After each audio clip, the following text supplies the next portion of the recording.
ദരിദ്രരുടെ എണ്ണത്തിൽ വൻ കുറവുമായി ഇന്ത്യക്ക് മികച്ച നേട്ടം. കഴിഞ്ഞ രണ്ടാഴ്ചയായി ഓരോരുത്തരുടെയും മുന്നിലൂടെ കടന്നു പോകുന്ന വാട്സ്ആപ്പ് സന്ദേശം ഒരുപക്ഷെ ഇതായിരിക്കും. ലോകബാങ്ക് പുറത്തുവിട്ട കണക്കാണ് ഇതിന് ആധാരമായി എടുക്കുന്നത്. 5.75% മാത്രമാണ് ഇന്ത്യയിലെ ദരിദ്രർ എന്നാണ് ആ ലോകബാങ്ക് കണക്ക്. 2011-12 27% ദരിദ്രർ. മോദി സർക്കാരിന്റെ 11 വർഷം കൊണ്ട് അത് 5.75% കുറഞ്ഞു എന്നാണ് വിശദീകരണം. അതിന്റെ കണക്ക് ഇങ്ങനെയാണ്. ലോകബാങ്കിന്റെ ദരിദ്ര രേഖ എന്നാൽ ഒരു വ്യക്തിക്ക് ഒരു ദിവസം $3 എന്നാണ്. അതിൽ താഴെയുള്ളവർ മാത്രമാണ് ദരിദ്രർ. ഇത് കേൾക്കുന്ന പാടെ $1 85 എന്ന് നാം കണക്കാക്കും. അതനുസരിച്ച് ദിവസം 255 രൂപ വരുമാനമുള്ളവർ ദരിദ്രരല്ല എന്നർത്ഥമാക്കും. അതൊരു ഭേദപ്പെട്ട സംഖ്യയാണെന്ന് എല്ലാവർക്കും അറിയാം. പക്ഷേ സത്യം അതല്ല. ദിവസം 60 രൂപയിൽ താഴെ വരുമാനമുള്ളവരെ മാത്രമാണ് ലോകബാങ്ക് ദരിദ്രരായി കണക്കാക്കുന്നത്. ഇന്നത്തെ സ്പോട്ട്ലൈറ്റ് ഈ ദരിദ്ര രേഖ വരയ്ക്കുന്നതിലെ കള്ളത്തരത്തിലേക്കാണ്. സ്വാഗതം. ലോകബാങ്കിന്റെ $3 സിദ്ധാന്തം ഇങ്ങനെയാണ്. ഒരു ദിവസം $3 താഴെ വരുമാനമുള്ളവരാണ് ദരിദ്രർ. പക്ഷേ ഡോളറിന്റെ എക്സ്ചേഞ്ച് റേറ്റ് തീരുമാനിക്കുന്നത് പർച്ചേസിംഗ് പവർ പാരിറ്റി അനുസരിച്ചാണ്. ഓരോ രാജ്യത്തിന്റെയും വാങ്ങൽ ശേഷി എന്ന് പറയും. അതനുസരിച്ച് $1 എന്നാൽ 20.6 രൂപ മാത്രമാണ്. അതായത് $3 എന്നാൽ 61 രൂപ 80 ഇന്ത്യയുടെ പർച്ചേസിംഗ് പവർ പാരിറ്റി കണക്കാക്കുന്നത് 2011-12 ഡേറ്റ ഉപയോഗിച്ചാണ്. അതിനുശേഷം സെൻസസ് നടത്താത്തതിനാൽ പുതിയ ഡേറ്റ ലഭ്യവുമല്ല. അതുകൊണ്ട് പഴയ നിരക്കാണ് പ്രാബല്യത്തിലുള്ളത്. അതനുസരിച്ചാണ് 61 രൂപ 80 ദിവസ വരുമാനമുള്ളവർ ദരിദ്രർ അല്ലാതാകുന്നത്. 61 രൂപ 80 കൂടുതൽ വരുമാനമുള്ളവരെല്ലാം ദാരിദ്ര്യരേഖയ്ക്ക് മുകളിലാവുകയും ചെയ്തു. 61 രൂപ 80 ഒരു ദിവസം കിട്ടിയാൽ ഒരാൾക്ക് എന്ത് സാധിക്കും? കടയിൽ പോയി 2 ഇഡ്ഡലിയും ചായയും കഴിക്കുമ്പോഴേക്കും 30 രൂപ കഴിയും. ഇത്രയും കാശ് കിട്ടുന്നവരൊക്കെ പാവങ്ങളല്ല എന്ന സ്ഥിതി വന്നതോടെയാണ് ഇന്ത്യയിലെ ദരിദ്രരുടെ എണ്ണം 27% നിന്നും 5.5% ഇടിഞ്ഞത്. അതായത് ഇന്നത്തെ എക്സ്ചേഞ്ച് റേറ്റ് വച്ചാണ് നോക്കിയിരിക്കുന്നത് എങ്കിൽ ദിവസം 250 രൂപയെങ്കിലും കൂലി കിട്ടാത്തവരെല്ലാം പട്ടിണി പാവങ്ങളാണ്. അത് വച്ച് നോക്കിയാൽ പോലും തൊഴിലുറപ്പിന് പോയി 100 ദിവസം തികയ്ക്കുന്നവർ സമ്പന്നരുടെ പട്ടികയിലാണ്. 2011 ദിവസം 60 രൂപ അഥവാ മാസത്തിൽ 25 ദിവസത്തെ പണിക്ക് പോയാൽ 1500 രൂപ കിട്ടിയാൽ പോലും ഒരാൾ ദാരിദ്ര്യരേഖയ്ക്ക് പുറത്തു പോകുമായിരുന്നു. കേരളത്തിൽ മാസം തോറും ക്ഷേമ പെൻഷൻ 1600 രൂപയുണ്ട്.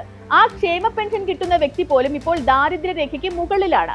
1500 രൂപ കൊണ്ട് ഇന്ന് എന്തു സാധിക്കുമെന്ന് ചോദിച്ചാൽ അരിയും പഞ്ചസാരയും നമുക്ക് റേഷൻ കടയിൽ നിന്നും കിട്ടുന്നത് മതി എന്ന് കരുതാം. തുവരപ്പരിപ്പ് വാങ്ങാൻ ചെന്നാലോ രൂപ 180 കൊടുക്കണം. ഉഴുന്നിനുമുണ്ട് അത്ര തന്നെ വില. വെളിച്ചെണ്ണയുടെ കാര്യം പറയുകയും വേണ്ട, വില 425 കടന്നിരിക്കുന്നു. ദാരിദ്ര്യരേഖയ്ക്ക് മുകളിലായി പോയിട്ടും 100 ഗ്രാം തികച്ചു വാങ്ങാൻ കെൽപ്പില്ലാത്തവരാണ് ഏറെയും.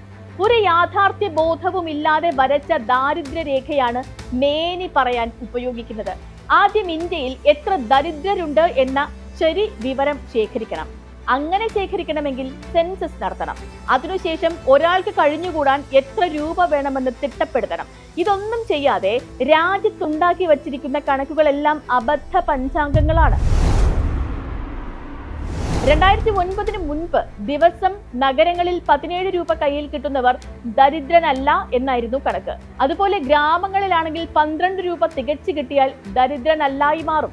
2009 തെൻഡുൽക്കർ കമ്മിറ്റി നിർദ്ദേശം അനുസരിച്ച് നഗരങ്ങളിൽ 29 രൂപ കിട്ടുന്നവരും ഗ്രാമങ്ങളിൽ 22 രൂപ കിട്ടുന്നവരും ദരിദ്രരല്ലാതായി. 2011-12 ഈ കണക്ക് പരിഷ്കരിച്ചു. ദിവസം 36 രൂപ നഗരങ്ങളിൽ കിട്ടുന്നവരും 30 രൂപ ഗ്രാമങ്ങളിൽ കിട്ടുന്നവരും ദരിദ്രരല്ലാതായി. 2014 രംഗരാജൻ കമ്മീഷൻ കണ്ടെത്തിയത് 47 രൂപ നഗരങ്ങളിലും 33 രൂപ ഗ്രാമങ്ങളിലും കിട്ടിയാൽ ദരിദ്രനല്ല എന്നായിരുന്നു. ഇതിനുശേഷമാണ് ഇന്ത്യ ലോകബാങ്കിന്റെ രേഖ സ്വീകരിച്ചത്. അങ്ങനെയാണ് $3 ദാരിദ്ര്യരേഖ ഉണ്ടായത്. തെൻഡുൽക്കർ കമ്മിറ്റിയുടെ കണക്ക് വെച്ചാണെങ്കിൽ ഇന്ത്യയിൽ ഇപ്പോൾ ദരിദ്രർ 9.9%. രംഗരാജൻ കമ്മിറ്റിയുടെ കണക്ക് വെച്ചാണെങ്കിൽ 12.2%. ലോകബാങ്കിന്റെ കണക്കിൽ 5.3%. യഥാർത്ഥത്തിൽ 60 രൂപ കൊണ്ട് ഈ രാജ്യത്ത് ഒന്നും നടക്കില്ലെന്ന് എല്ലാവർക്കും അറിയാം.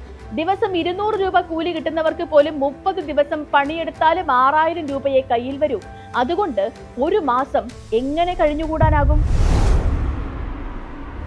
ഒരു ഗതിയും ഇല്ലാത്തവരാണ് തൊഴിലുറപ്പ് ജോലിക്ക് പോകുന്നത്. അവർ പോലും ദാരിദ്ര്യരേഖയ്ക്ക് മുകളിലാകുന്നതാണ് പുതിയ മാനദണ്ഡം. ക്ഷേമ പെൻഷൻ 1600 രൂപ വാങ്ങിയാൽ പോലും ദാരിദ്ര്യരേഖയ്ക്ക് മുകളിലെത്തും. ദാരിദ്ര്യം ഇല്ലെന്നു കാണിക്കാൻ ദാരിദ്ര്യരേഖ താഴ്ത്തി വരയ്ക്കണം എന്നത് പഴയ ബോബനും മോളിയിലും ടോംസ് എഴുതി ചേർത്ത ഡയലോഗാണ്. അതാണ് യഥാർത്ഥത്തിൽ സംഭവിച്ചുകൊണ്ടിരിക്കുന്നത്. ലോകബാങ്ക് മറ്റൊരു കണക്ക് പുറത്തിറക്കിയിട്ടുണ്ട്. അതനുസരിച്ച് ദിവസം 87 രൂപയിൽ താഴെ കിട്ടുന്നവരുടെ അനുപാതം കിടക്കുന്നുണ്ട്. അതിൽ ഇന്ത്യയിൽ ദരിദ്രരുടെ അനുപാതം 23%. ഇനി ദിവസം 187 രൂപ വരെ കിട്ടുന്നവരുടെ കണക്കുണ്ട്. അതനുസരിച്ചാണെങ്കിൽ രാജ്യത്തെ 82% ദരിദ്രരാണ്. ഇതാണ് യഥാർത്ഥ ദാരിദ്ര്യത്തിന്റെ കണക്ക്. രാജ്യത്തെ 82.1% ആളുകൾക്കും ദിവസം 187 രൂപയിൽ താഴെയാണ് വരുമാനം എന്ന കണക്കാണ് പരമമായ സത്യം. ബാക്കിയെല്ലാം മിഥ്യയാണ്. അവിടെ നിന്നും ആളുകളെ കരകയറ്റാനാണ് പദ്ധതികൾ പ്രഖ്യാപിക്കേണ്ടത്. സ്പോട്ട്ലൈറ്റ് ഇനി മറ്റൊരു വിഷയമായി നാളെ ഇതേ സമയം.